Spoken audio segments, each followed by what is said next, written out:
첫 번째 소식입니다. 7년간 채소와 생과일 등 채식주의 식단만 고집해온 러시아의 유명 인플루언서 삼소노바. 자, 그런데 어느 날 그녀가 돌연 사망에 충격을 줬죠. 정확한 사인은 밝혀지지 않았지만 일각에서는 극단적인 채식이 영양 결핍을 불러온 것으로 추정했는데요. 실제로 영국의 한 연구팀은 채식주의자가 그렇지 않은 사람에 비해 뇌졸중 위험이 20%나 더 높다고 밝힌 바가 있습니다. 다음 소식입니다. 한식 요리에서 빠질 수 없는 이것, 바로 식용유인데요. 아시다시피 굽거나 볶거나 튀길 때는 많은 양의 기름이 필요합니다. 한 번 쓰고 버려지는 양이 어마어마하다 보니까 알뜰한 주부들 사이에서는 식용유를 다시 쓰는 방법이 화제가 되기도 했습니다. 하지만 이미 조리한 식용유를 재가열하게 되면 건강에 악영향을 줄 수 있다는 사실. 한 연구에서는 동물 실험을 통해 재사용된 식용유를 섭취를 하게 했더니 뇌신경이 빠르게 퇴화했을 뿐만 아니라 뇌혈관 질환을 유발하는 나쁜 콜레스테롤, 그리고 중성지방 수치가 높아졌다고 합니다. 나도 모르는 사이에 서서히 무너지고 있는 혈관 건강. 하지만 겉으로 드러나지 않다 보니 무너진 혈관 건강은 심뇌혈관 질환으로 발전해 순식간에 우리의 목숨을 앗아가기도 합니다. 자, 그 과정을 알아보기 위해 제가 직접 나서봤는데요. 일단 혈관 건강이 기본하면은 혈액순환이 잘 돼야 된다라고 생각을 하거든요. 근데 혈액순환을 방해하는 요소 중에 하나가 그 끈적한 혈액이라고 하던데 이거는 무엇이고 왜 생기는 거예요? 일반적으로는 혈액은 일단 잘 흘러야 되잖아요. 잘 흐르려면 저희가 수도 파이프를 생각해 보면 처음에는 매끈하죠. 네네. 네, 탄성도 좋고 네. 피가 잘 흐르게 되는데 오래되거나 그렇게 되면 딱딱해지고 혈관 안쪽에 콜레스테롤 덩어리가 쌓이게 되죠. 안쪽에 탄성도도 떨어지고 퇴적물도 쌓이게 되면 공간이 없어지게 되죠. 의학적 용어로 말을 하면 동맥경화다. 이렇게 표현을 하고 터진 물질이 혈관 안에 나오게 되면 그게 바로 정확한 의미의 혈액이 끈적끈적하게 되는 계기가 되고 그게 결국은 막히게 되겠죠. 혈관을 막는다. 그렇죠. 목숨과 직결되는 혈관 건강을 지키기 위해선 어떻게 해야 할까요? 네, 건강을 위해서 일부러 채식하고 이러는 분들 주변에 많이 있는데 이게 혈관 건강하고 직결될 줄은 몰랐습니다. 네, 극단적인 채식은요, 칼슘, 비타민 등의 영양 결핍을 가져오는 건 물론이고요.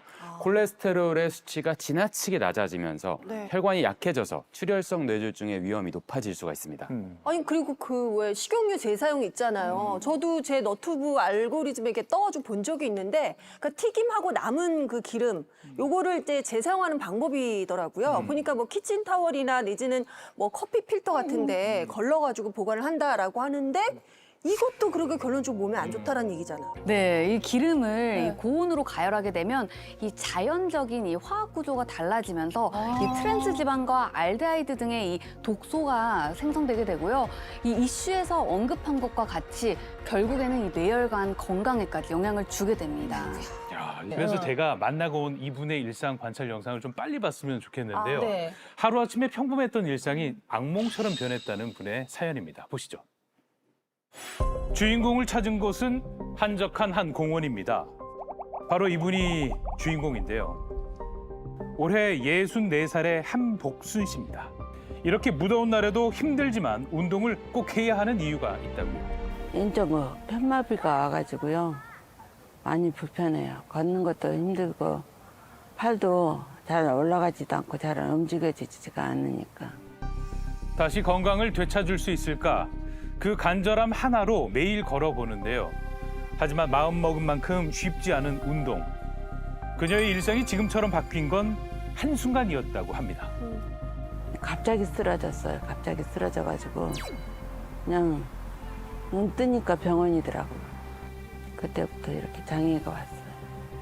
46 젊은 나이에 받게 된 뇌출혈 진단.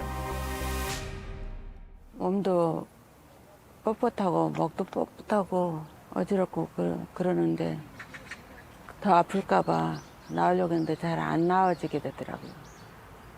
그래도 억지로 나와서 조금이라도 움직여야 되니까. 현재 복순 씨는 뇌출혈 후유증으로 고통의 시간을 보내고 있습니다. 그래도 오늘보다는 내일이 조금 더 나아지길 바라는 마음을 담아 다시 한번 힘을 내 봅니다. 이게 남들에게는 간단한 동작인 것 같지만요. 복순 씨에게 뭐 하나 쉬운 것이 없습니다. 아쉬움만 남긴 채 끝난 아침 운동. 공원에서 집까지 거리가 먼 것도 아닌데 그녀에겐 멀게만 느껴집니다.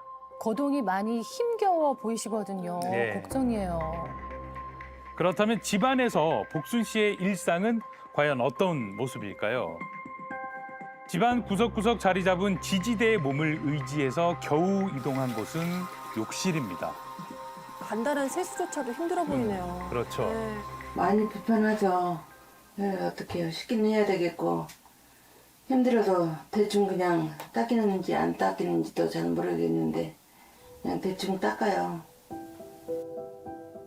집이라고 해서 또 편하게만 그냥 있을 수는 없습니다. 최소한의 생활을 위해서 꼭 또 해야 하는 것들이 있잖아요. 힘들어서 못 치우니까 치운다고 치워도 자꾸 흐트러져요. 한 손으로 치워야 되니까 안 되더라고요. 이쯤에서 제가 직접 만나보기로 했습니다.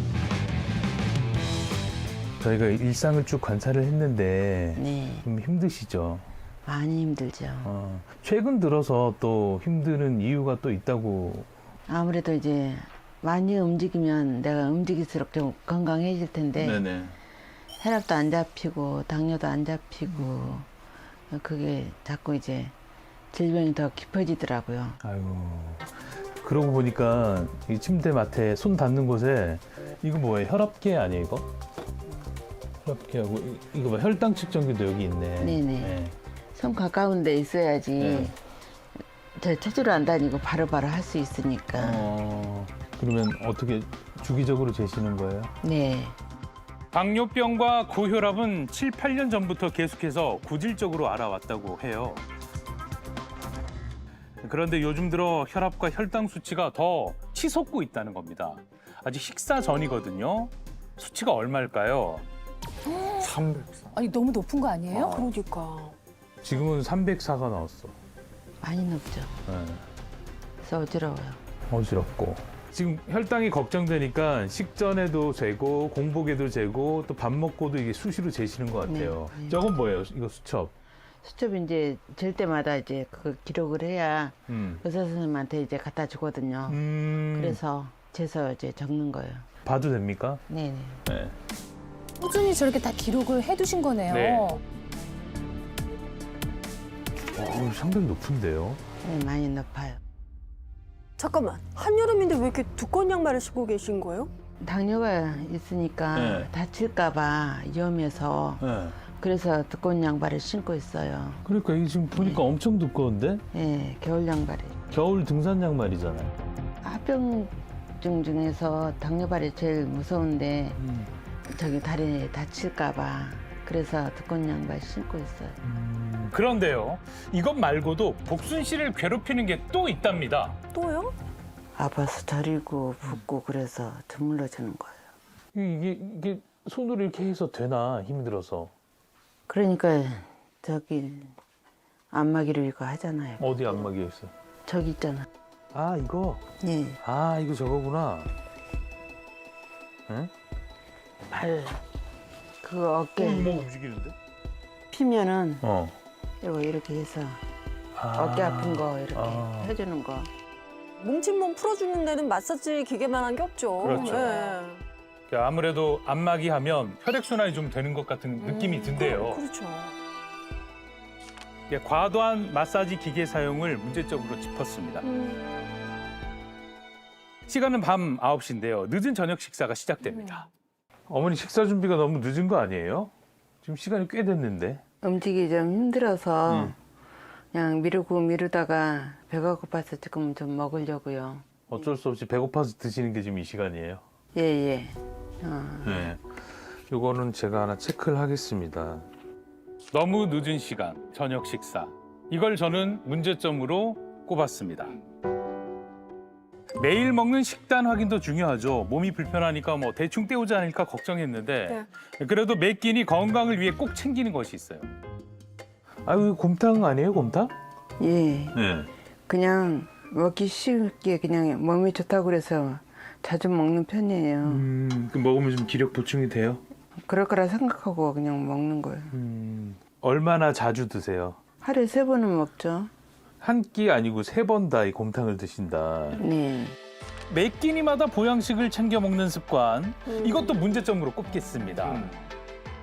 혼자서는 사실 저녁 거를 때도 많대요. 그래도 제가 구석구석 있는 거 다 꺼내서 항상 차려봤습니다. 예, 잘하셨네. 몸이 힘들어서 별로 없어요. 많이 못 차렸으니까 맛있게 드세요. 근데 보니까 젓갈류가 좀 많이 있네요.